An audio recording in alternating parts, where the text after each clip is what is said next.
Hola, bienvenidos nuevamente a esto que es La Brújula, este espacio de reflexión, de análisis, de opinión, que hago junto a Pablo Davoli. ¿Cómo estás? ¿Qué tal, Lucas? ¿Cómo te va? ¿Todo bien? Bien, todo Después bien. de una semana de intenso labor, nuevamente este es nuestro espacio de algo reflexión. Ajetreada incluso para nuestro país, ¿no? Y para el mundo, no Sin solo, duda, no sin solo duda. para nuestro país. Este programa se encuentra, como todos los miércoles, encomendado, consagrado a la Virgen Madre de Schoenstatt, la Madre tres veces admirable, Mater ter admirabilis de Schoenstatt, ¿sí? Y hoy con un tema, Pablo, No menos álgido. sumamente delicado, Así es. Sí, así es. en donde vamos a permitirnos, y un poco también los comentarios del público han contribuido a forjarnos de esta idea de plantearlo en un programa, donde vamos a plantearnos, donde vamos a tirar en la mesa algunas cuestiones relativas al revisionismo histórico, sobre todo en las épocas de la Segunda Guerra Mundial, y en particular un tema que ha sido objeto de distintas fuentes de investigación. Hay muchos ensayistas que se han permitido salirse de la versión oficial de los acontecimientos históricos en torno al Holocausto, si lo podemos llamar así, ¿no? Sí, que es la denominación corriente o la más difundida. La que está universalizada. Una denominación que aparte tiene connotaciones religiosas, explícitas, pero que en definitiva, bueno, cuando la utilizamos, dada la difusión que tiene esta nomenclatura o esta denominación, todos sabemos más o menos de qué estamos hablando. Concretamente estamos haciendo referencia al genocidio judío que se le atribuye al nazismo, judío, perdón, y otras minorías, gitanos, homosexuales, cristianos disidentes, eventualmente testigos de Jehová. O sea, el genocidio de estas minorías que se le atribuye al nacionalsocialismo, al régimen nacionalsocialista. Te invito a ver primero la presentación del programa, Pablo.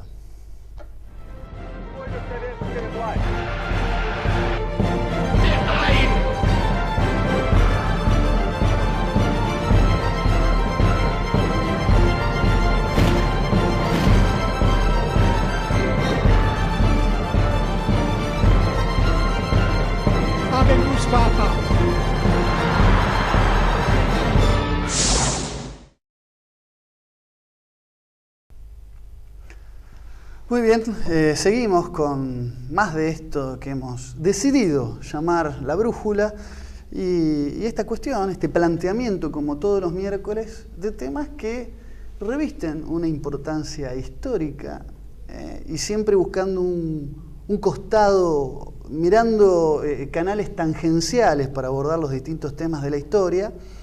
Hoy hicimos lugar a un tema que no es invento nuestro, que existe desde hace tiempo, esta visión no oficial de lo que fue el genocidio de minorías en épocas del Tercer Reich. Una visión, si se quiere, alternativa o disidente, que lo cierto es que si bien sigue siendo minoritaria, con el transcurso de los años y con la difusión que ha logrado, claro, ha adquirido una fuerza que la ha hecho notoria y que ha hecho de pronto que llame la atención, si no de la opinión pública mundial, al menos de amplios sectores de la misma.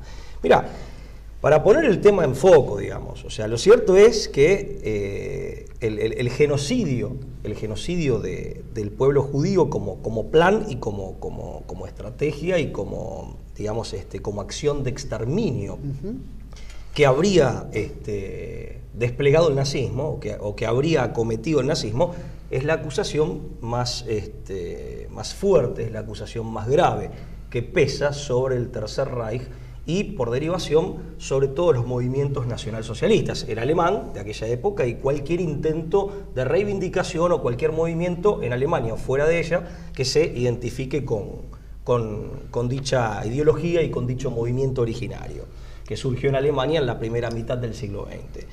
Lo cierto es que esto, bueno, no cabe ninguna duda de que si se trata tal cual como lo plantea la versión oficial, o sea, como son conocidos los hechos, estamos hablando de 6 millones de muertes, cámaras de gas, niños, mujeres, adultos, gente inocente que falleció, que fue ejecutada por su mera condición de judíos. En este caso de judíos, así es, que para el nacionalsocialismo ellos a la judeidad la interpretaban o la significaban desde una perspectiva racial.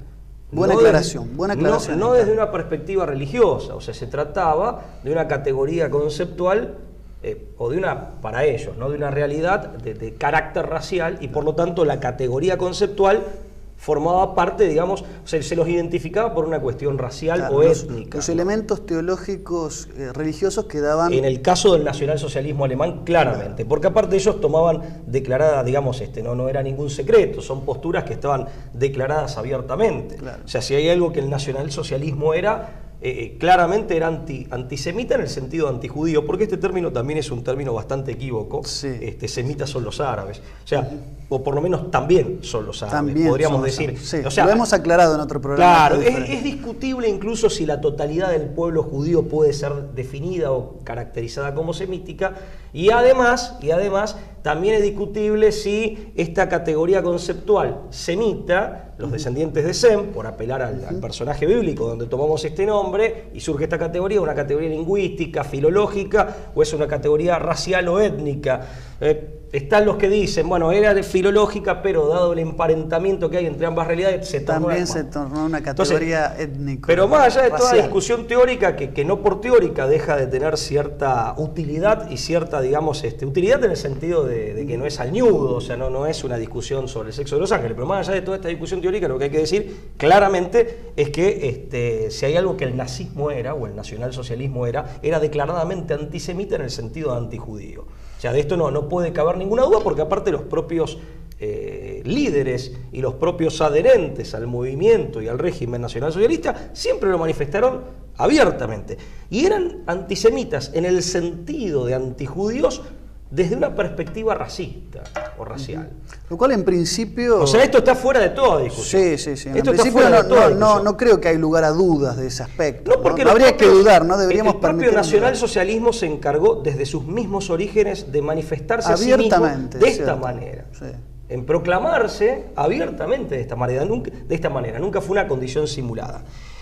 Pero esta, la acusación de genocidio, digamos, es la más grave, e incluso es la que permite o impide, funciona como una suerte de valla, e incluso hace que mucha gente que también abiertamente ha reconocido o se ha visto explícitamente fascinada por los méritos, los logros económicos, los logros en materia de justicia social, los adelantos tecnológicos de la época del Tercer Reich, los logros militares, los triunfos militares, que algunos han sido, digamos, apoteóticos, digamos, pero más allá de esta admiración que en su momento se despertó en muchos sectores del público, uno dice, pero está esta mácula que impiden que toda persona de buena fe, toda persona que sea bien nacida, toda persona que sea buena, pero bueno, basta con ser un hombre bueno, diga, pero si esta gente hizo esto, acometió estos crímenes, perpetró este crimen terrible, difícilmente se puede adherir o puede abrazar una causa así. Está bien esto que decís, ¿no? Es difícil poder ver algo bueno en un hecho tan aberrante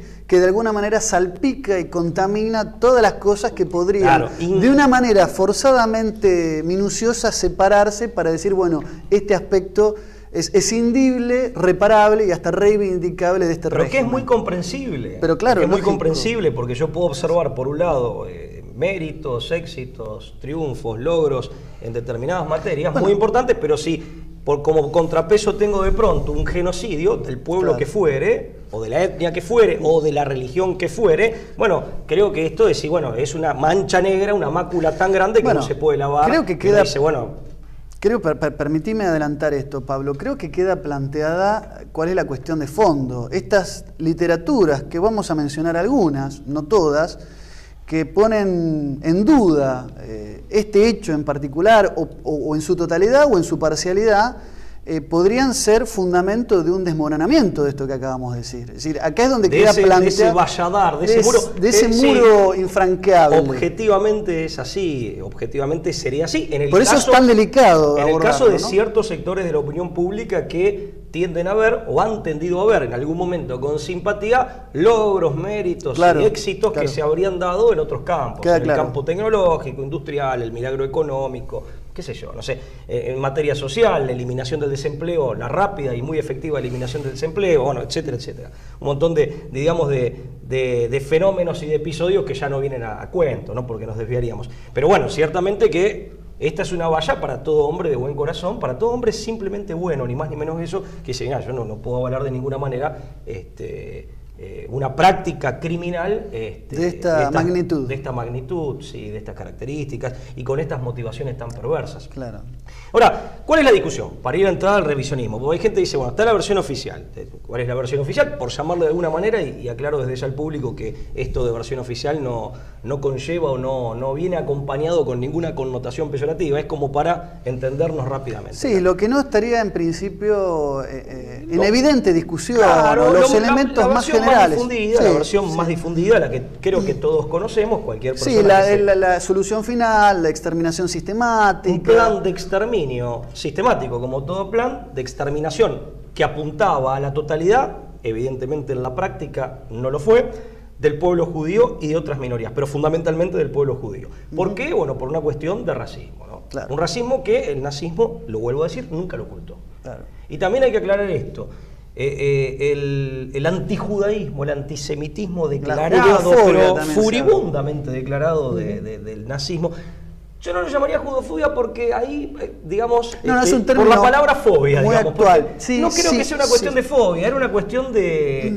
En el caso era una cuestión de racismo. En el caso del nazismo es atribuirle al pueblo judío y a las personas que lo integran. De todos modos hay que distinguir fobia en el término psicológico, psicopatológico, y la fobia como se utiliza como un elemento, rechazo. como repelencia, en general. Bueno, se admite en una generalización sacada del ámbito psicológico o psiquiátrico.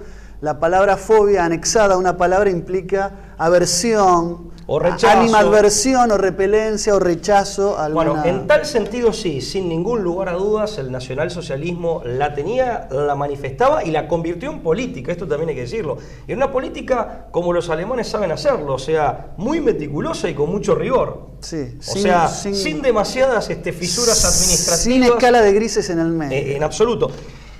O sea, eso está claro. ¿Y este racismo en qué consistía? Bueno, básicamente cualquiera de ustedes puede leer Mi lucha de Hitler, lo escribió durante la década del 20, o sea, cuando estaba preso Mein Kampf en Landsberg, y estaba en sus discursos, y aparte formaba parte del ideario y de cualquier cuaderno de formación del nacionalsocialismo. Atribuir al pueblo judío por una cuestión de raza, que es claramente racista, por una cuestión de raza, por una cuestión que por lo tanto es hereditaria, más allá de si se restringe a lo biológico o no, que esa es otra discusión que los propios nazis tenían, por una cuestión de raza, es decir, de estirpe y por lo tanto hereditaria, de que, digamos, una suerte de carácter perverso. La atribución de una suerte de carácter perverso fundamentalmente en lo moral. O sea, no se trataba de un racismo en términos de como el racismo británico, el racismo inglés biologicista del siglo XIX, en donde es la gente como nosotros, es la gente bien que es la que tiene que dominar porque somos lindos y somos más inteligentes y más fuertes, y los otros son los pobrecitos que son tontos, sino que aquí se trataba de, en el caso del nazismo frente al judaísmo, de atribuir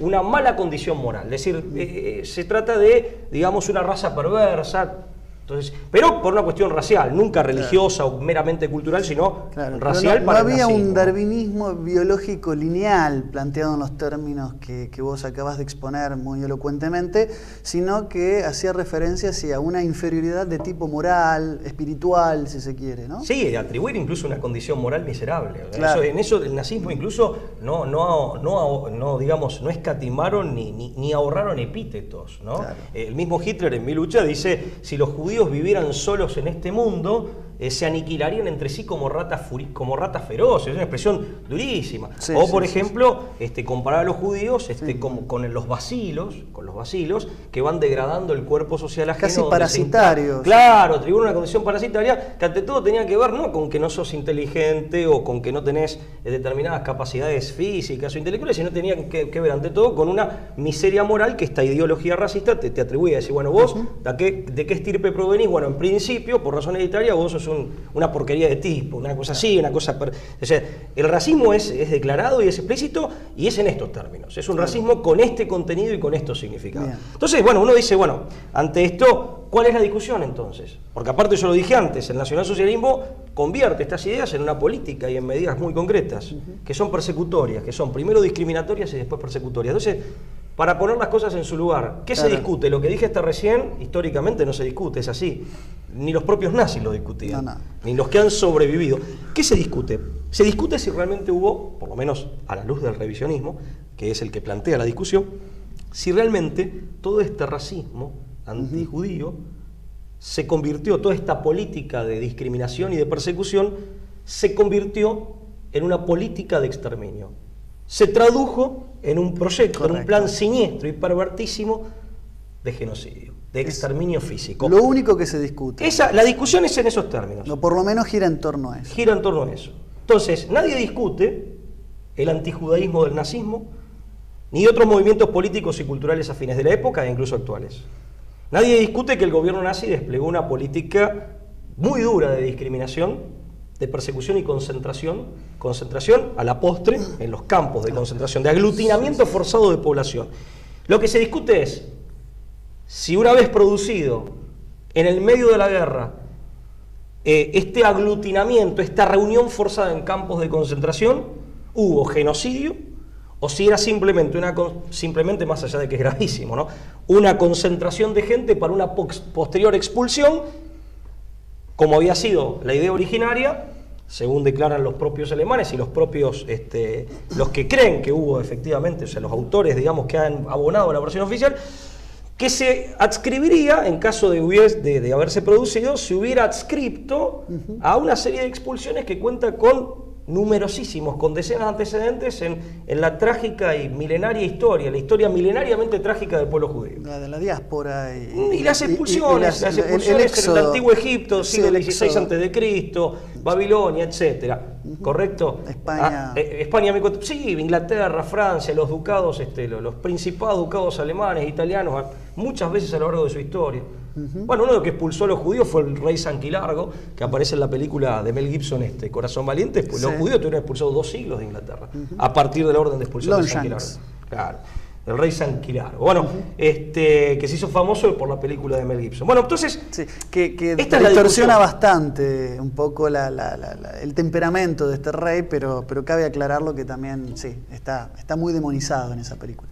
Pero... Sí, es el malo, es el villano, sí, el claramente. villano, sí. Igual el personaje de William Wallace es un personaje muy atractivo. Sí, o sea, sin duda, sin duda. Pero bueno, quería acotar a estos términos la discusión, es decir, para que el público sepa cuál es el objeto de discusión, de la discusión o del debate que se abre con el auge de los revisionistas, con la aparición de los autores revisionistas históricos en materia de este planteamiento, como hemos expresado. No, y déjame aclarar algo desde ya, porque aparte hay aspectos de la historia, como decir, la historia de trastienda, que no se conocen. Sí.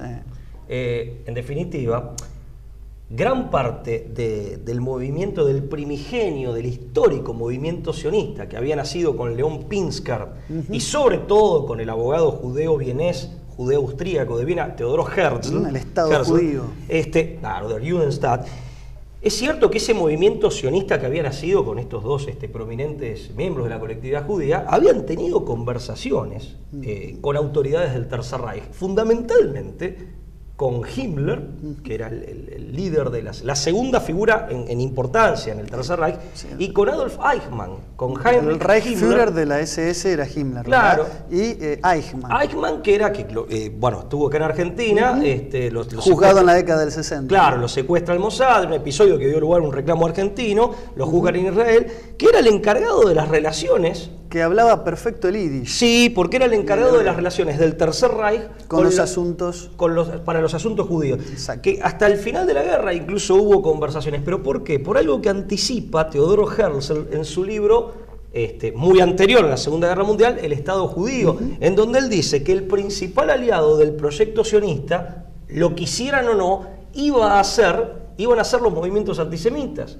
porque eran los que provocaban la estampida, o los que iban a provocar la estampida de las numerosas colectividades asentadas en Europa, hacia el nuevo Estado de Israel, hacia el Medio Oriente. Claro. que muchos de ellos Cosa que no era fácil promover. Para nada, porque aparte llevaban siglos ahí, aparte realmente muchas colectividades judías estaban muy arraigadas y gran parte de sus miembros muy asimilados, como se llamaba, el judío asimilado, ¿no? Así se lo llamaba aquel que de pronto, sobre todo a partir de la Ilustración, de alguna manera abandona las viejas creencias religiosas y se asimila al contexto gentil en el que vivía.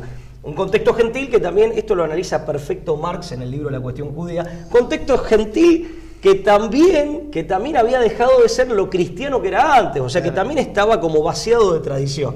Es cierto, pero bueno, eso es un cierto. análisis que hace Marx desde su, muy interesante, pero es para otra discusión. Bueno, pero hemos puesto en su lugar el objeto, los límites del debate que el revisionismo plantea hoy en día. Sí, todo lo que exceda este planteamiento... No. Ya va más, es fantasía, es fantasía en el sentido de que no está planteado como un debate serio. Claro, eso quiero decir. Correcto. Te invito a hacer una primera pausa, Pablo, ¿te parece?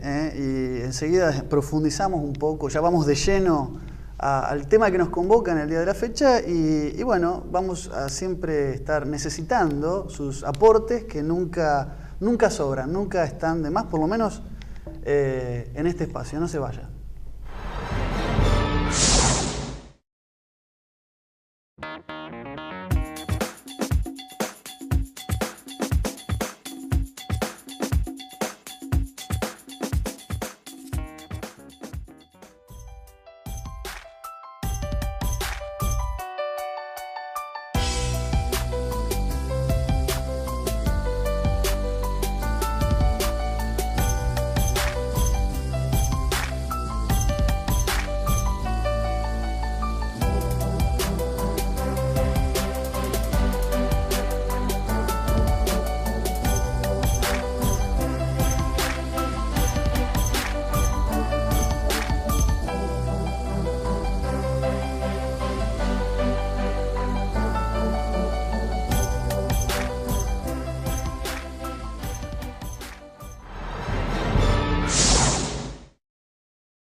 Y seguimos con la brújula en esta oportunidad, tratando un tema muy delicado, el cual queremos abordar con la seriedad que amerita, ¿no? Que es el revisionismo histórico en una porción de la historia, que sí, como bien introdujiste, Pablo, refiere a los acontecimientos en torno a la cuestión judía y la Segunda Guerra Mundial.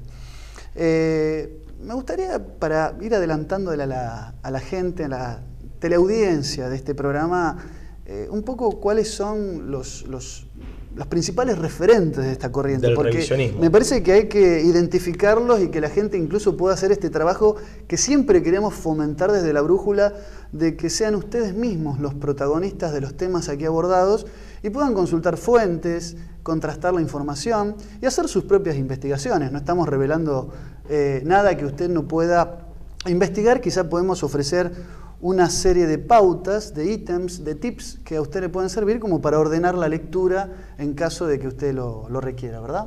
Sí, así es. Bueno, digamos, el universo del revisionismo histórico focalizado en este punto o en este tema tan importante es un universo variado. Es un universo que, digamos, ha crecido, se ha expandido geográficamente, no se reduce a Europa, como uno podría pensar. En América, sobre todo en Norteamérica, hay importantes referentes, y es muy variado por digamos, la profesión, el oficio, la calidad intelectual, incluso la procedencia ideológica, claro, de muchos de estos referentes. Pero yo mencionaría como los más destacados, ante todo, Paul Racinier, francés. Después voy a dar una breve referencia de quiénes son los que menciono en esta reseña muy sumaria. Robert Faurisson, también francés. David Irving, inglés. Richard Harwood, inglés. T.S. Christoffersen, alemán. Tenemos en Hispanoamérica a Salvador Borrego, mexicano, todavía con vida, con 90 y pico de años sobre el lomo, por así decir. Joaquín Bochaca, español. Pedro Varela, también español, autor español. Son todos los referentes, digamos, de este pequeño raconto que estamos haciendo de referentes del revisionismo. Gerd Honzig, que es alemán. Herbert Speicher, que es alemán. Harold Elmer Barnes, de Estados Unidos. Austin App, con doble P, de Estados Unidos. Arthur Boots, de Estados Unidos. Willis Carto, de Estados Unidos. Roger Domerque Polaco de Manasse, que es un personaje muy especial, es francés, de origen judío. Stephen Pinter, de Estados Unidos, también de origen judío. David Hogan, de los Estados Unidos. Francis Parker Jockey, de los Estados Unidos. Nombres que para muchos no significarán nada, pero si usted se pone a investigar, son las personalidades o los exponentes tal vez más representativos del revisionismo y de sus diversas ramas, más allá de que todos estos coinciden en afirmar, en hacer esta polémica afirmación de que no hubo genocidio, ni tampoco hubo plan para llevarlo a cabo por parte del gobierno del Tercer Reich, por parte del régimen nacionalsocialista alemán. ¿Qué llama la atención de esta gente que cité? Porque al fin y al cabo son muchos, pero tampoco son tantos.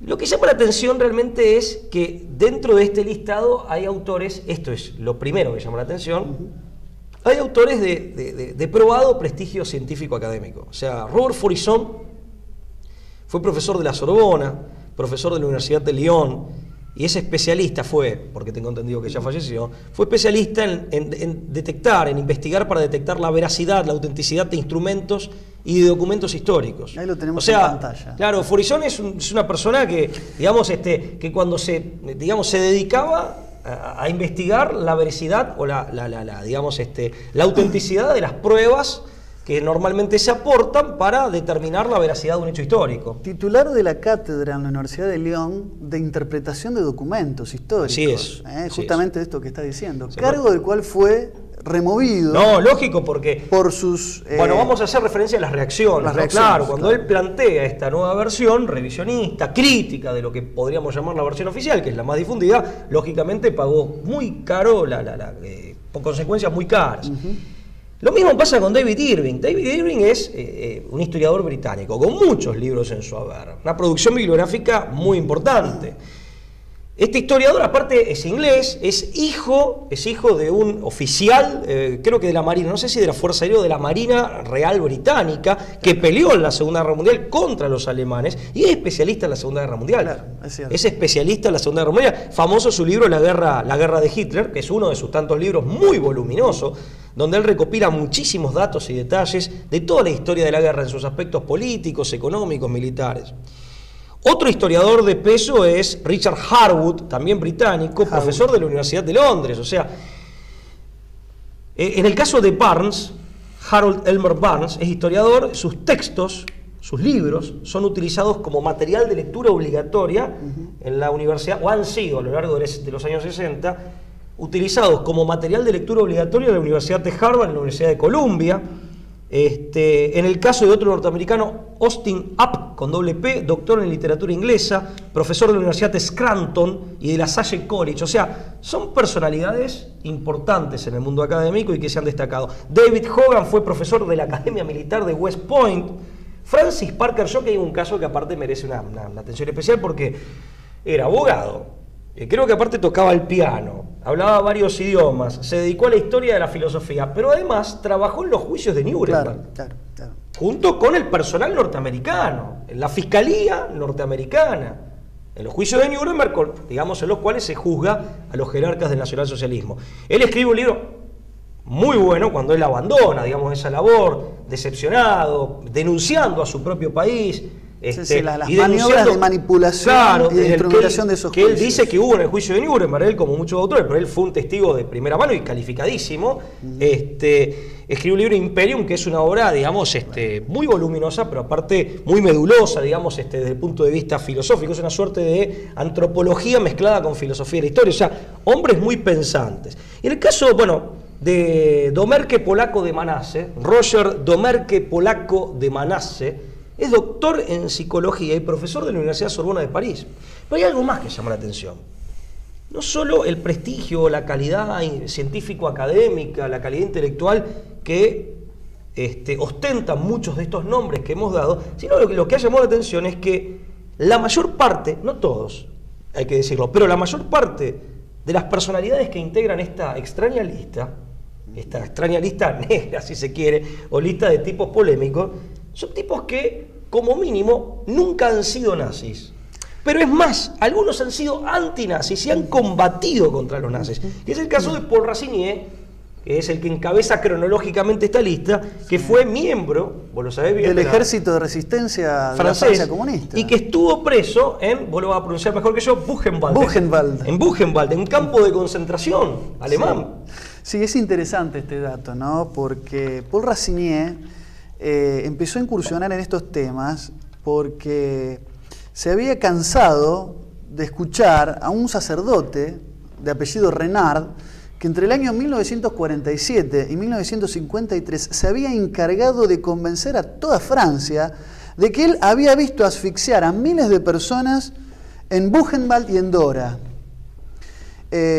donde él había estado y donde él afirmaba había estado en calidad de prisionero. Lo repetimos para que... Sí, donde él había estado cautivo, prisionero, había sido reo en Buchenwald, y donde él podía afirmar desde su propia experiencia personal de que ahí no había emplazado ningún tipo de cámara para gasear personas. O sea, eso empezó siendo así un trabajo de investigación personal, de búsqueda de la verdad, sin ningún tipo, como bien dijiste, de interés en defender a los alemanes, porque era ni mucho un acérrimo enemigo histórico del nazismo. Como francés y como comunista. Hasta su famoso libro, La mentira de Ulises. Izquierda, ¿no? O sea, La mentira de Ulises, que le fue quizá el libro de cabecera de muchos otros investigadores que continuaron esta labor de revisionismo, ¿verdad? Che, y subiendo un poco más, entre comillas, por supuesto, subiendo un poco más, ascendiendo un poco más en, digamos, en los grados de la sorpresa, sí, o del asombro, también encontramos entre estos nombres de estos exponentes o autores tan prestigiados, muchos de ellos del revisionismo, encontramos muchos que son de origen judío. Yo ya cité el caso de Stephen Pinter, norteamericano de origen judío, cité el caso de Roger Domergue, polaco de Manasse, francés de origen judío, pero también hay que sumar a una testigo, Esther Grossman, y también al líder socialdemócrata alemán de origen judío, Kautsky, que fueron de las personas que estuvo también en campos de concentración.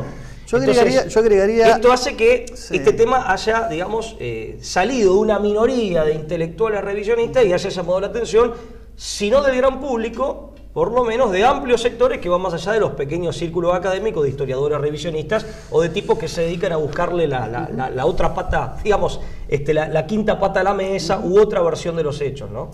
Yo agregaría a Joseph Ginsburg, amigo personal de Ernst Zundel, juzgado en Toronto en el año 88, que dio como resultado el informe Leuchter, del que después vamos a hacer alguna referencia, que escribió un libro que se llama Zionazi, Z-I-O-N-A-Z-I. Zionazi. La conjugación de la palabra Zion, en inglés, Zion.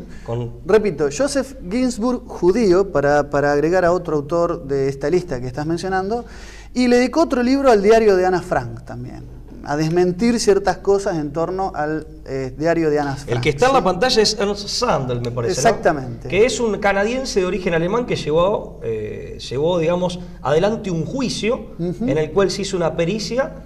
Ahora vamos a dar detalles de eso, ¿sí? Lo de Joseph Ginsburg es interesante porque fue perseguido y atacado físicamente por la Liga de Defensa Judía, y en el año 1990, cuando falleció, se le negó un lugar en el cementerio judío de Múnich por haber comparecido en este juicio a favor de Zundel. Bueno, la misma suerte va a correr, si no es que ya murió, Domergue, polaco de Manasse, porque él escribe una carta en 1974 a un tribunal de esos de desnazificación, claro, que siguieron después, ya cerrados los juicios de Nuremberg, a los jerarcas más importantes. Siguieron habiendo juicios. En el 74 él se presenta espontáneamente en un juicio en Múnich con una carta, por lo menos la presentación la hace por escrito, que es que él habla de mis tenebrosos conraciales, dice, es mentira todo lo que se dice en cuanto, vuelvo a repetir, al supuesto plan de exterminio y su supuesta ejecución, claro, de la que nos habla la versión oficial, la más difundida de la historia. Que ella es una carta, esto es muy poco televisivo, pero es muy espontáneo, demuestra que somos humanos. Gracias. Esta es una carta que anda circulando por internet y que realmente es muy elocuente, incluso muy dura en sus términos, ¿no es cierto? Muy dura en sus términos. Bueno, en el caso de los golpes, porque sí, lamentablemente ese tipo de reacciones le pasó al profesor Faurisson. También fue brutalmente atacado, pero brutalmente golpeado, estuvo no sé cuánto tiempo internado por un grupo de estudiantes, así es. Sí, así es.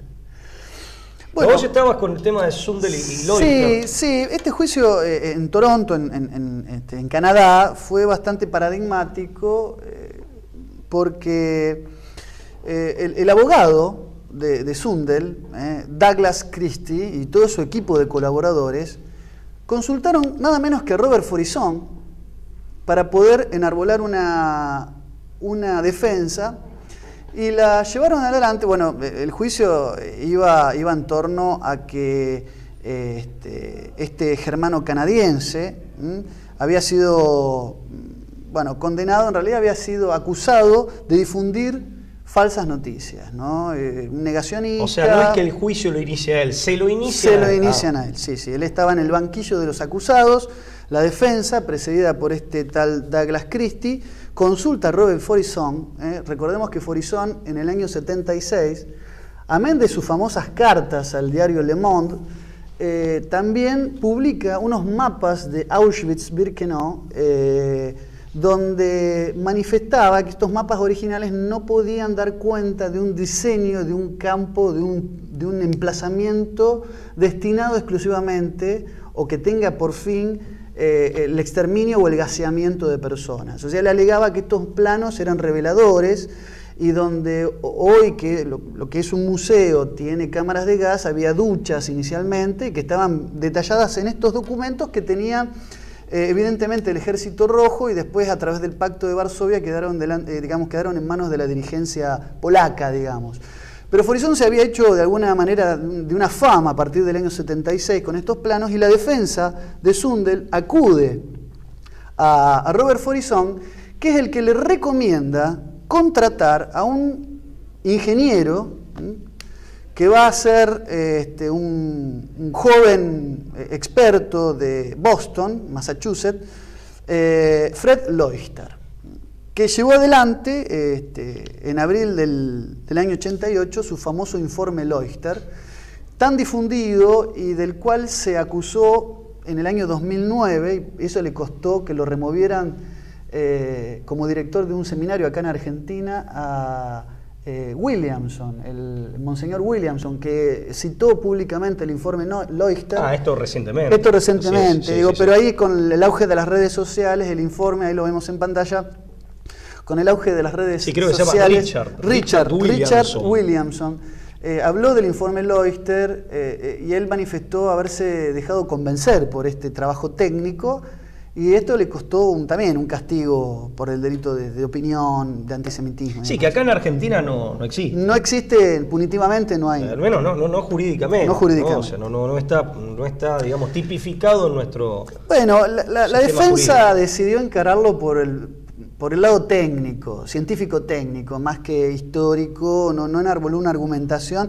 Además de que el mismo Loister dio testimonio, atestiguó, pero básicamente como experto. Como contratado como un perito, digamos. Claro, pero lo que hizo a pedido de la defensa es ir como turista, tanto a Auschwitz, Birkenau y Majdanek, sacar muestras, tomar fotos y elaborar un informe técnico.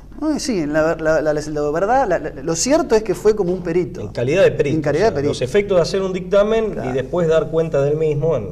Un informe que explica un poco algunas características técnicas. Yo no soy ingeniero, sepan disculpar los que saben de este tema, pero que no hace falta, creo que serlo, digamos, por lo menos como para plantearlos en este espacio. ¿Cómo es la composición química del ácido cianhídrico, cuya versión, o también cianuro hidrogenado, cuya versión comercial es el ciclón B, más conocido como... Tristemente célebre ciclón B, sí, ¿no? Que es, bueno, una reacción de cianuro de sodio con ácido sulfúrico diluido, y que se utilizó históricamente para el control de pestes, la tifoidea y algunas plagas, y que se vendía con el nombre comercial de ciclón B en pellets o pastillas. Por empezar, lo que explica en este informe son las condiciones de hermetismo que tiene que tener un predio para poder utilizar esto en las dosis y en las concentraciones necesarias para transformarla en un gas letal con fines de exterminio masivo, ¿no? Acá es donde aparecen los ruidos y fue un factor para los críticos y para los revisionistas determinante, fue un golpe de muerte a la tesis de un genocidio, repito, sí, con gas ciclón B. Perpetrado con este agente tóxico químico, ¿sí? Bien, bien. Sí, un medio que, amén del gas, que evidentemente no, evidentemente, de acuerdo con el informe no sería el elemento... Primero los costosos de los traslados, claro. O sea, estos pellets había que ponerlos en unas limaduras de tiza, en unas latas herméticamente cerradas que solamente se podían abrir con un instrumento especial, vamos a suponer que no es una cosa imposible de hacer, pero no es recomendable desde el punto de vista de la manipulación, de las condiciones de seguridad e higiene que se tienen que mantener para quien lo administra. Para quien lo administra. En principio para el mismo verdugo, en este caso, que es el que tenía que administrar, ¿no?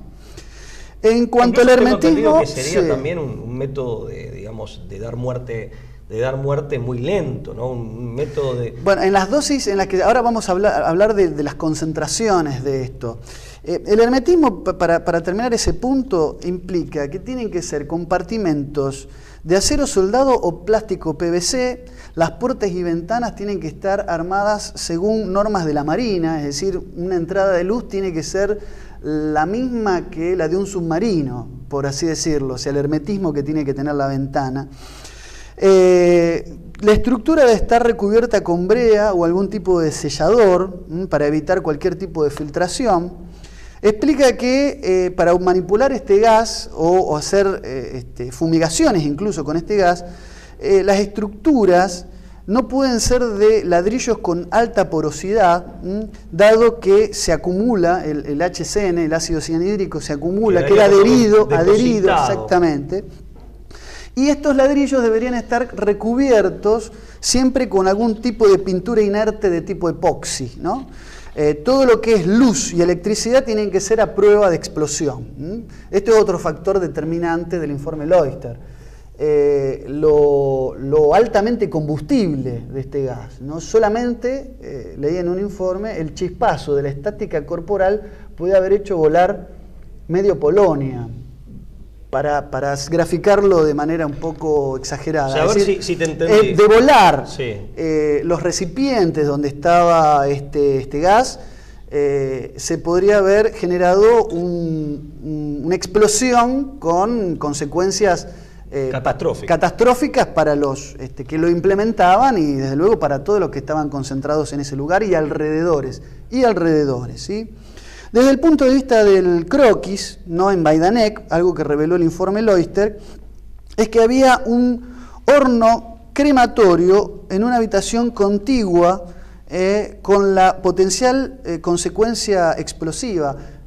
Todos los ingenieros en seguridad y higiene tienen los cálculos de cuándo una fuente o un almacenaje de este tipo de gases, qué distancia debe tener de una fuente de calor, como ser una caldera o en este caso un horno crematorio. No pueden ser habitáculos contiguos. Para evitar una explosión. Por prevención de una explosión, de una eventual explosión catastrófica.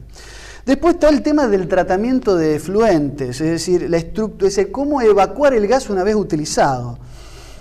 Acá también está el tema del hermetismo, porque vos fíjate que las pastillas, estos pellets, como para que te des una idea, lo que, digamos, para generar la ebullición, se tiran las pastillas en el lugar, para generar la ebullición, la habitación tiene que ponerse a una temperatura superior a 78.3 grados Fahrenheit. Esto es, para nosotros, 25.7 grados centígrados. Una elevación de la temperatura controlada es lo que hace la ebullición del pellet.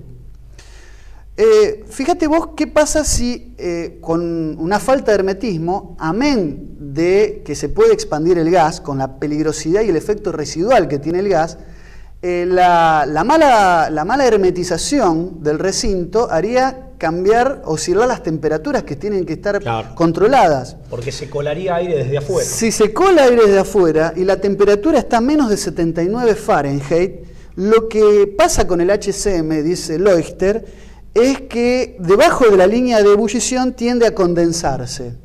Si esto pasa, el ácido cianhídrico queda impregnado en todas las superficies y para poder retirarlo, la habitación debe ser descontaminada con cloro o amoníaco.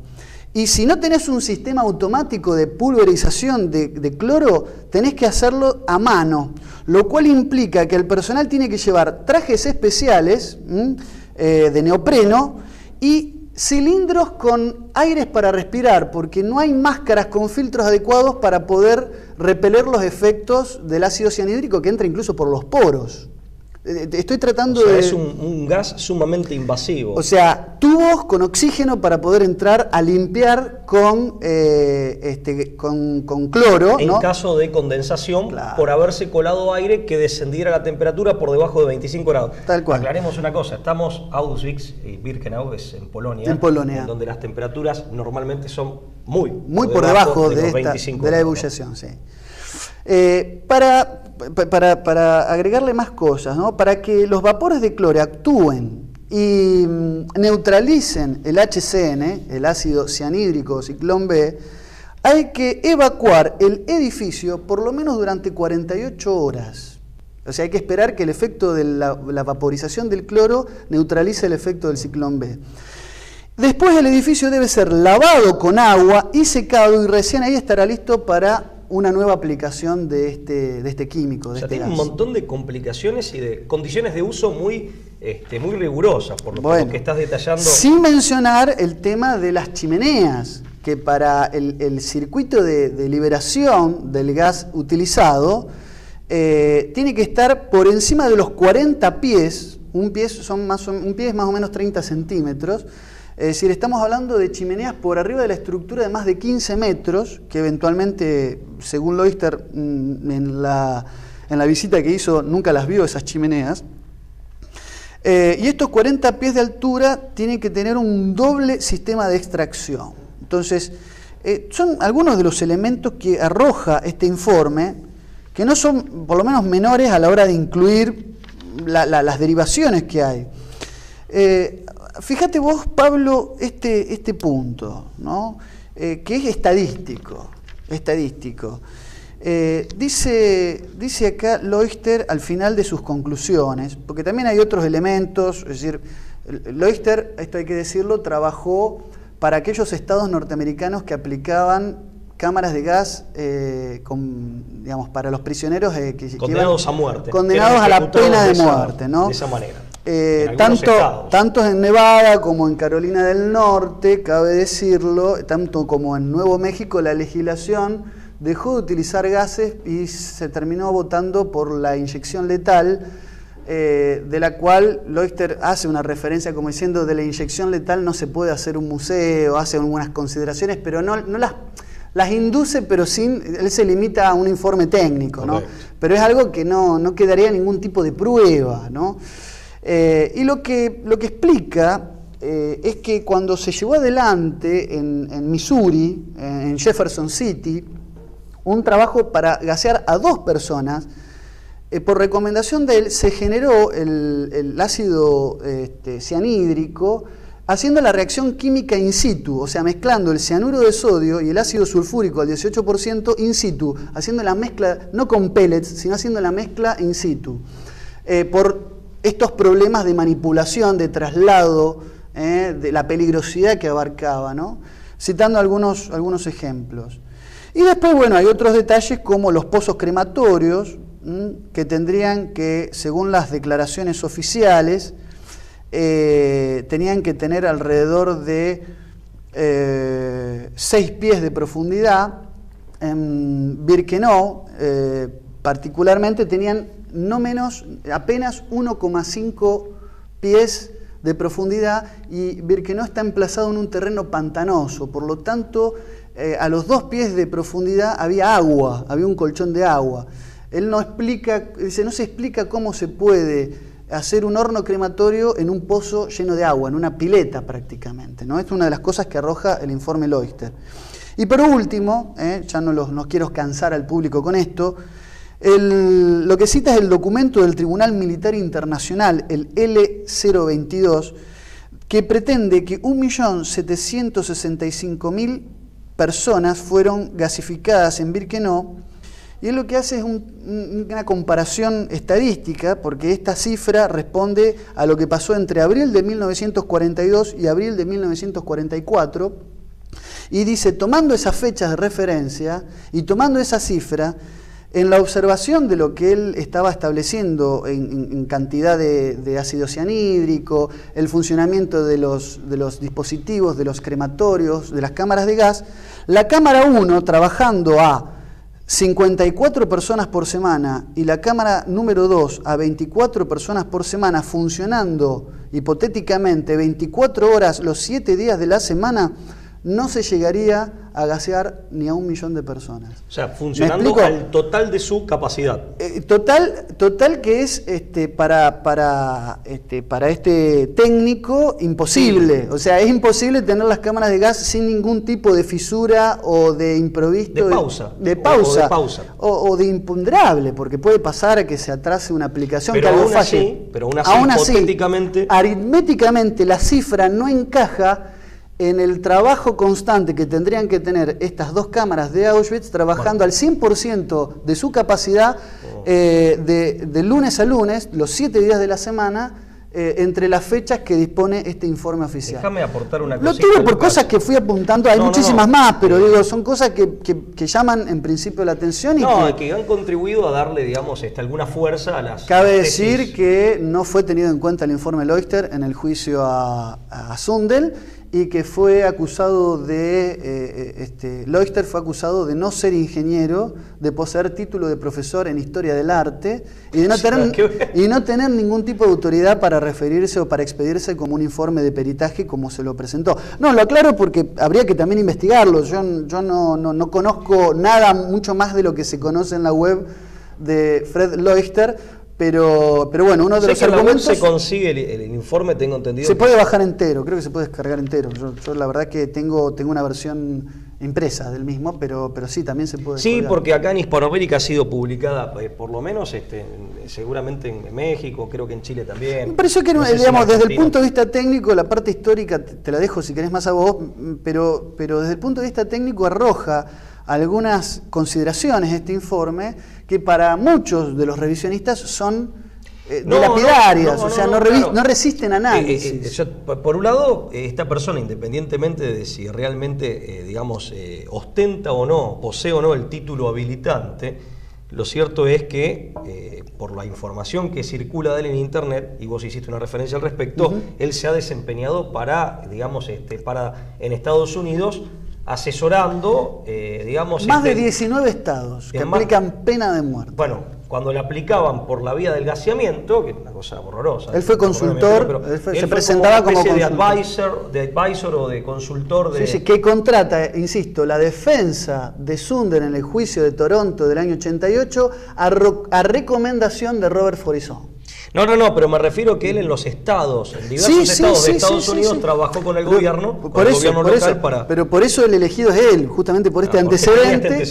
Y Faurisson es el que le recomienda a la defensa, a este tal Christie, que sea esta la persona que se encargue de hacer el peritaje en Auschwitz. Ya venía con con ese currículum. Claro. Dedicando, igual es súper truculento, ¿viste? Porque hablamos de una cosa así, muy terrible. De todas formas, con el tema de los números, esa es otra argumentación, o sea, que ha permitido, ciertos cálculos, como más allá de que, insisto, es truculento, la cantidad de muertes y hacer cálculos. No reviste ninguna importancia desde el punto de vista... Sí, tiene un nivel de choque emocional de violencia moral muy fuerte, ¿no? Lógico. Ahora, esto de los números y de hacer cálculos también más allá de esta frialdad que choca, ha dado lugar o ha permitido que adquieran cierta fuerza las tesis revisionistas. ¿Por qué?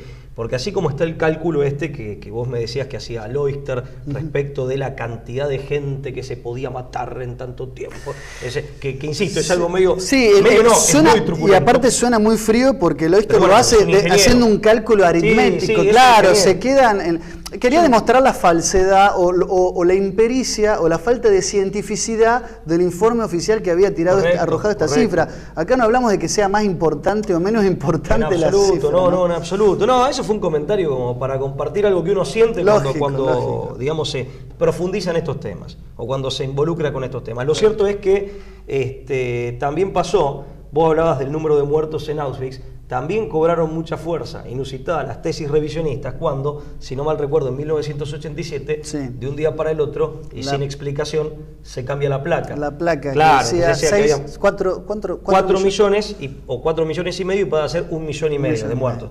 O sea, más allá de que si se mataron realmente 1,5 millones de personas es una barbaridad condenable en un 100% y sin ningún tipo de reserva, pero lo cierto es que contribuyó, este cambio de golpe, contribuyó a agrietar la verosimilitud de la que gozaba la tesis oficial. ¿Por qué el cambio? ¿Por qué la necesidad del cambio de la placa? Mucha gente comenzó a mirar con cierta sospecha o por encima del tema por lo menos el de la cifra. Claro, ¿no? Y por otro lado, hablando de cifras también, las mismas cifras que en su momento propinaban las organizaciones judías internacionales cuando hablaban de la cantidad de miembros del pueblo judío a lo largo del mundo. ¿Cuánto había en el 39 y cuántos judíos, cuántos miembros Recuerdo del haber pueblo de leído Israel existían en 1945? Claro. No, una inconsistencia mayúscula, porque para 1949 el número no había descendido, entonces esto implicaba que si había, por decir, 9 millones el pueblo judío contaba con un volumen demográfico de 9, 10 millones de personas, en 1939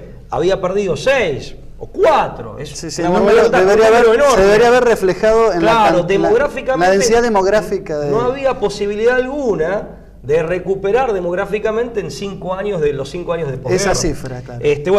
Son otros cálculos que de pronto, insisto, han venido a abonar o a permitir que las tesis revisionistas cobren alguna fuerza. Te corto ahí, tenemos que ir a la pausa. Hacemos una nueva pausa, la última, y después vamos a hacer una revisión y una serie de consideraciones finales sobre este tema tan delicado, pero tan importante. No se vayan.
Muy bien, y continuamos con este tercer y último bloque de La Brújula.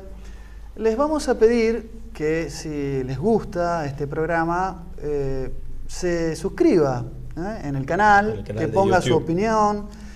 También puede buscarnos, tenemos una página creada en Facebook, una cuenta de La Brújula, donde usted puede dar su opinión, darnos información, comentario de los programas, temas desarrollados o también temas que es de su interés que desarrollemos en programas futuros. Siempre somos permeables, estamos en una actitud de nutrirnos de la información que usted nos puede dar. Así que es importante también que dé difusión, que comparta los programas de todo TLB1, que es un grupo de gente que inquieta y sobre todo desanimada por los contenidos televisivos de los grandes medios de comunicación, ha decidido instalar debates y generar propuestas audiovisuales, en este caso a través de un canal de televisión, que creemos que a usted le pueden servir y a usted le pueden sumar. Esa es un poco la idea de este canal. Qué importante esto, Lucas, que decís porque responde claramente, nos expresa claramente. Somos ciudadanos inquietos, nada más. Claro, responde claramente a nuestro espíritu de salir de los aburridos lugares comunes no a los efectos de sentar postura, porque sinceramente estamos muy lejos de... No somos quienes. Claro, no somos quienes. Estamos muy lejos de quererlo, de pretenderlo y realmente de poder hacerlo con la solvencia que una pretensión así exige. Pero sí de plantear cuestiones, de abrir preguntas, abrir debates y bueno, de hecho, muchos de nuestros programas, entre otros, es de alguna manera responder a un interés de cierta parte del público que nos ha planteado decir, Sí, bueno, che, ¿por qué nos tratan? Bueno, planteando cuestiones, nos pueden intercambiando plantear información. Efectivamente, o sea que recibimos de muy buen grado que nos planteen qué temas les gusta que en todo caso se aborden. Sí, y perdona que diga esto, despejando ciertos fantasmas, porque hay cosas que han pasado como revisionismo histórico, pero que no son para nada serias, también lo he visto. Bueno, hay que mucho de decirlo. eso. Sí, es como que hay dos extremos. Mira, venía el cuento de lo que yo Hay grandes fabulaciones que claro, se dan por ciertas sin ningún tipo de sustento documental y mucho menos sin una autoridad o una autoría que revista algún tipo de rigor académico, o por lo menos voz autorizada. Lo que pasa es que me parece que sí, y se da una suerte de juego dialéctico. Por un lado, digamos que se tiende a reaccionar, por decirlo de alguna manera, desde los sectores más conservadores o mejor encumbrados, se tiende a reaccionar de manera, censora, es decir, censurando. Sí. Censurando, reaccionando, desplegando una fuerte censura que en algunos, bueno, con respecto a este tema, por ejemplo, la censura ha sido mayúscula. Habíamos hablado de profesores que se quedaron sin sus cátedras, podríamos citar el caso de abogados que se han quedado sin su matrícula, ni siquiera por defender una postura, sino defender un cliente. Bueno, ¿no? El caso más elocuente de los que han sido agredidos físicamente y los que han terminado presos. Claro, bueno, y eventualmente una censura que ha llegado, a convertirse en sanción penal, o sea, en países que supuestamente son respetuosos de las libertades fundamentales, como la libertad de expresión, que es el caso de Alemania o de Austria. Ahora, hace poco salió David Irving, el historiador británico, salió de la cárcel, de cumplir condena efectiva, por haber planteado su tesis revisionista en el año 87 en Austria, en la Universidad de Viena, que fue invitado como un autor prestigioso. Vuelve a Austria muchos años después, para año y medio atrás, y lo meten preso. O sea, fíjate, incluso la acción penal sin prescribir cuánto tiempo por aquellas declaraciones del 87 y cumplió una proporción de la condena. Ahora está en condena condicional, salió, estuvo un año y medio preso. Un hombre que es un profesor. Entonces, digamos, y que jamás ha sido, ha tenido una tendencia nazi. O sea, porque no es una persona que uno diga, bueno, pero este hombre pertenece a la fila en absoluto. Creo que con la reseña de su trayectoria quedó perfectamente aclarado eso, ¿no? Sí, que no, en principio no tenía ningún tipo de simpatía siquiera con... Y creo que hay también detrás de esta penalización, de esta punitividad, por meter un término... es punición. De investigar o tener una voz alternativa a estos temas. Es increíble cómo se ha incrementado el interés, o sea, cómo se ha alimentado también el tenor de tabú que tiene el tema. Ha generado más curiosidad. Claro, más gente se ha volcado. Bueno, yo eso te iba a decir, para mí la fuerza del revisionismo, antes decíamos que evidentemente entre los revisionistas hay personalidades que uno no esperaba encontrar en ese listado. ¿Por qué? Bueno, porque son personalidades de talla académica, reconocidos como buenos ciudadanos, no solo como excelentes profesores o investigadores o autores de libros, gente inteligente y además gente que no tenía o no ha tenido o no tiene todavía aún ninguna simpatía con el nazismo, incluso que han combatido contra el nazismo, gente de origen judío, o sea, que estuvieron en campos de concentración y que por lo tanto uno dice, bueno, esta gente seguramente no comulga con el nazismo. Esto por un lado. Pero por otro lado, es cierto, esta suerte de reacción desproporcionada, lesiva de una libertad tan fundamental como la libertad de expresión, que en el fondo es la que acompaña y la que permite, que tenga un sentido la libertad de conciencia, porque somos seres sociales. Claro. Normalmente nuestras ideas son el producto de un proceso dialógico donde uno comparte, escucha al otro, replica... Sí. Que reacciones que no han hecho más que alimentar al revisionismo y hasta lo han jerarquizado. Totalmente. Yo creo que, por un lado, imagínate, es reivindicar en el occidente posmoderno, después de una larga tradición moderna, liberal, tendiente a eliminar el delito de opinión, en países, insisto, supuestamente progresistas, supuestamente respetuosos de las libertades fundamentales, y que en gran medida lo son, como Alemania, como Austria. ¿Rehabilitás un delito de opinión? Se evidencia lo contrario. Entonces, por un lado, desplegás una suerte de cacería de brujas que le da... propias, o sea, atentado a la libertad de expresión propias de aquellos regímenes autoritarios de los cuales estas sociedades se jactan de haber superado. Sí, efectivamente. Entonces, por un lado, llamar la atención sobre el tema, dándole incluso ciertos ribetes de, digamos, de escándalo que han permitido que se hayan mediatizado y viralizado, sobre todo a través de Internet. En segundo lugar, que el carácter fuerte y duramente persecutorio de muchas reacciones, sean golpizas o sea la reacción del sistema penal que te mete preso, es más, ha generado simpatía.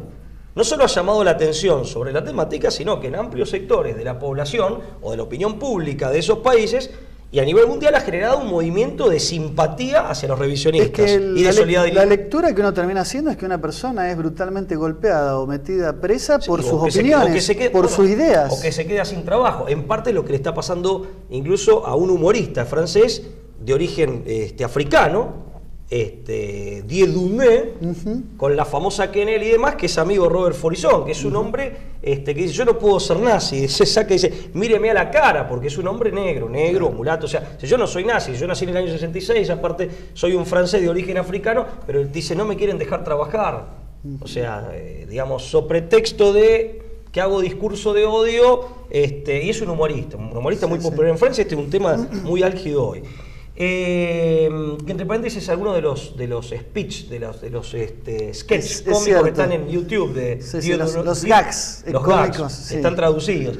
Y después esta reacción desmedida, decíamos desproporcionada, impropia de una sociedad que dice valorar la libertad de expresión, no solo llamó la atención sobre el tema, no solo generó simpatía, interés, curiosidad, pero también simpatía y solidaridad con los revisionistas.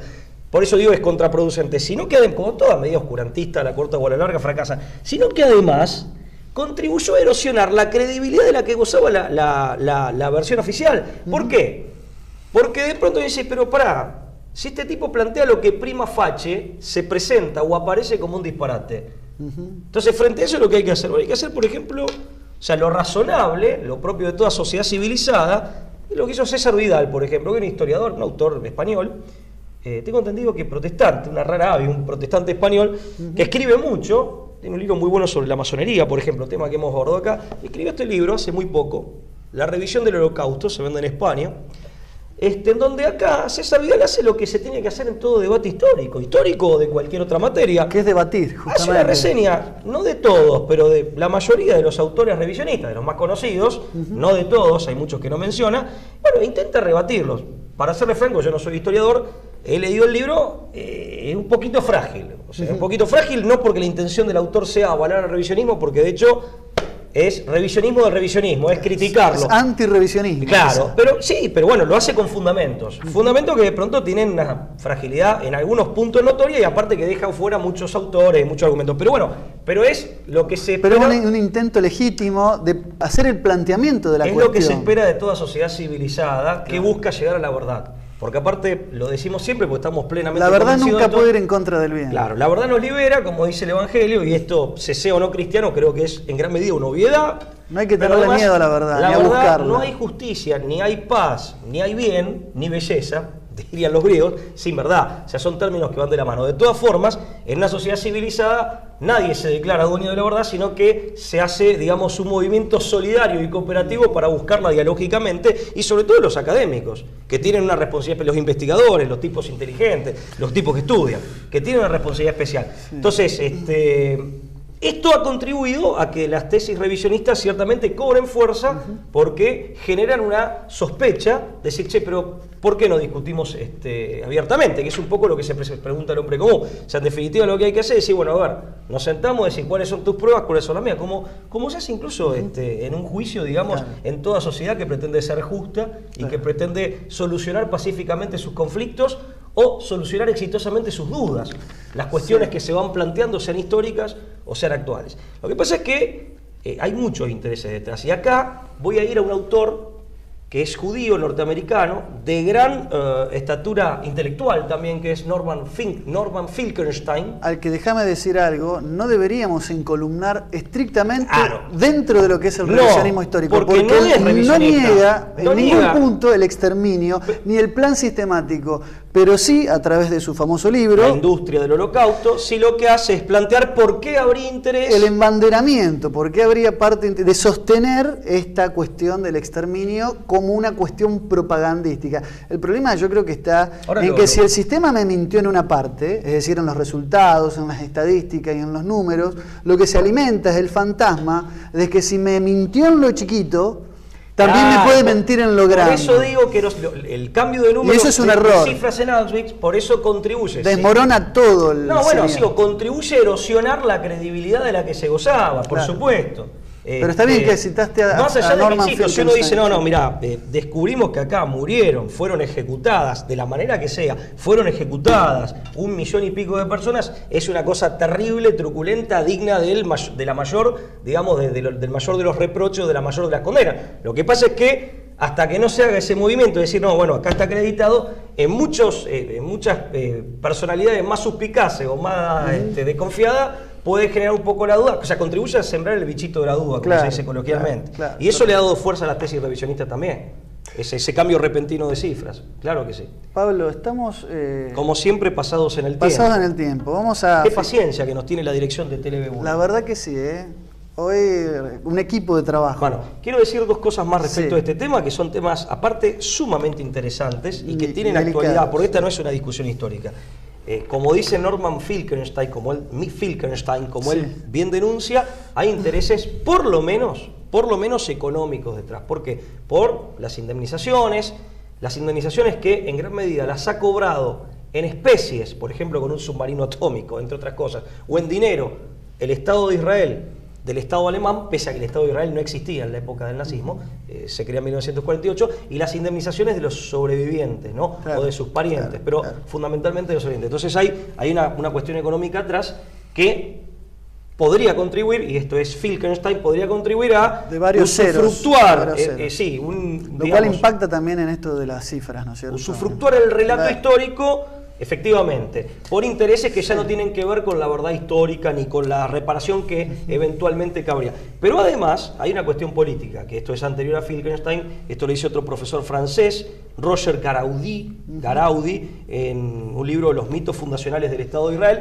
en donde dice, también es cierto que este episodio, o toda la historia del genocidio, con esta connotación religiosa de holocausto y demás, ha servido, no solo sirvió en su momento para justificar, la erección del Estado de Israel y su expansión territorial en desmedro de los palestinos, esto dice Garaudi, sino que también ha servido y sirve como factor aglutinante del pueblo judío, un pueblo que también, como todos los de Occidente, está expuesto al aflojamiento de sus vínculos intrínsecos por la posmodernidad.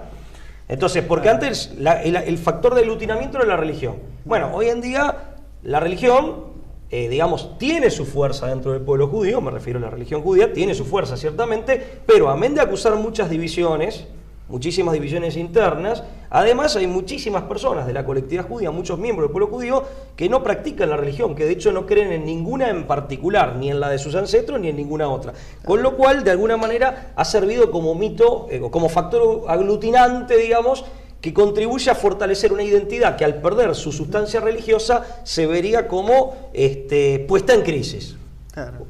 Pero bueno, esas son teorías y que dan lugar para otro tema. Incluso hay autores judíos que plantean este tema, que es muy, muy interesante el debate que muchos autores judíos, algunos sociólogos, otros teólogos, hombres de la religión judía, teólogos judíos, otros hombres sociólogos, historiadores, discuten al respecto, pero bueno, ya nos iríamos a otro debate que también podríamos dedicarle al programa, ¿no? Y déjame decir algo, lo de Finkelstein es interesante porque reviste también una importancia desde el punto de vista de una estrategia que él denuncia, también Chomsky y muchos otros intelectuales de origen judío denuncian, una estrategia así como de victimización, que ha servido para fines no del todo éticos, por lo menos Finkelstein hoy tengo entendido está preso por abrazar la causa de Gaza, las atrocidades que se están cometiendo en Gaza, protestó frente al consulado israelí en Nueva York.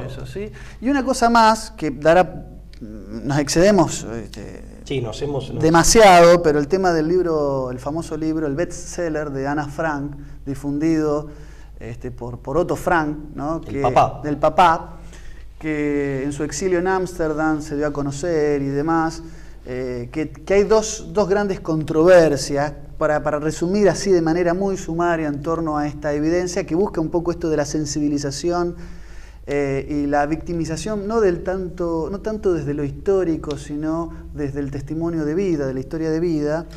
Es el juicio que Otto Frank pierde por los derechos de autor de este libro. En las cortes neoyorquinas. Juicio que, más allá del resultado, ni hablar de que lo perdió, pero que el solo hecho de que haya habido un juicio por la autoría implica el dudoso origen, al menos el planteamiento del origen de este diario.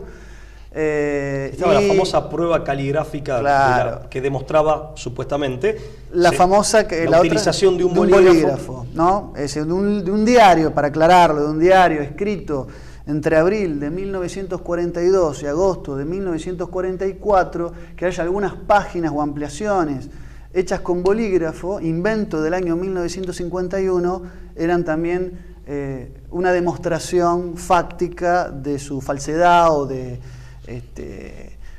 está la pericia, digamos, psicológica. Hay una pericia, es una chica de esta edad, jamás podría haber escrito este tipo de reflexiones. Hay muchísimas, hay una lista importante. Yo digo, son esas más controvertidas.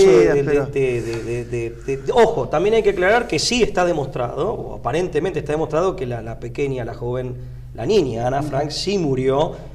Pero bueno, lo que dicen los revisionistas es que murió de tifus como tantas otras personas. El tifus no discriminó entre semitas y arios, entre judíos y alemanes, o sea, sobre todo cuando la guerra, la destrucción propia de la guerra hizo colapsar la infraestructura de transporte alemana y por lo tanto se hacían difíciles los aprovisionamientos de medicinas o de elementos de uso cotidiano, de alimentos, etc. Pero una cosa importante, la literatura revisionista se ha alimentado también de muchos descubrimientos de este tipo, o las propias denuncias de los fiscales norteamericanos, del primigenio fiscal norteamericano de Nuremberg, de confesiones arrancadas a patadas, tipos que se presentaban a confesar o que confesaban cualquier cosa que era un disparate, pero evidentemente estaban confesando bajo fuerza, o el descubrimiento a posteriori de fotomontajes en los cuales los soviéticos eran expertos, de fotos que claramente estaban trucadas. Porque algunos, incluso para la época, estaban tan groseramente trucadas en algunos Faltaban casos. Las sombras, incluso. Claro, algunos ejemplos la burdos. foto original y después se le pone... Hay una famosa que aparece Hitler riéndose, que está riéndose parado así, sobre un mar de cadáveres. Una foto realmente truculenta, es una cosa horrorosa. Aparecieron finalmente los originales. Cuesta creer claro, que el Führer esté ahí caminando arriba de solo, como en un desierto, de una cosa horrorosa. Claro. Se descubrió que el fotomontaje, lo mismo con los muertos de Dresde, que claro, era pero digo, es como muy burda tratar de representar todo en una misma foto, o sea, al líder del exterminio y a los exterminados en un mismo retrato pictórico. Es difícil de creer, ¿no? La situación era inverosímil, Por otra parte, técnicamente la fotografía era mala. Y después aparece el original, donde aparece, digamos, la figura del líder alemán por un lado y el piso con los muertos de otro lado. Sí. Pero además se descubrió también, esa es otra de las pruebas que invocan los revisionistas, que dentro de estas maniobras de utilización de fotografías que no serían fidedignas en todo o en parte, es verdad que muchas veces los cadáveres son indistinguibles, sobre todo si son cadáveres por cremados, por ejemplo, o que han pasado por el fuego. Cuando se estaban cremando los cadáveres después de los bombardeos de los aliados sobre Dresden o sobre Múnich, las autoridades en un momento dado, como no sabían ya qué hacer, decidieron cremar montañas de cadáveres. Claro. Entonces, no se puede saber. ¿Cómo sabemos? Y muchos alegan, esta foto que estamos mostrando como si hubiera sido la cremación que hacían A de B, en realidad era una cremación que hacían C de Z, o sea, claro. Quiero decir, la literatura revisionista tiene 1000 detalles claro, de los que se nutre y que habría que analizar en rigor de verdad, como acá. Sí, con mucha falencia y muy modestamente intentó hacerse sabiar, pero se hace en toda discusión historiográfica, uno por uno, es decir, bueno, vamos por parte. Bueno, hemos cumplido con esperemos haber cumplido con el interés del público. Por lo menos hemos cumplido con dejar planteada la cuestión. Me parece que en eso, con todo lo que habría que abordar y que queda indudablemente fuera de este espacio. Recuerde de hacernos llegar su opinión y nos reencontramos como todos los miércoles aquí por TLB1. Será hasta la semana que viene. Hasta la semana que viene. Chao.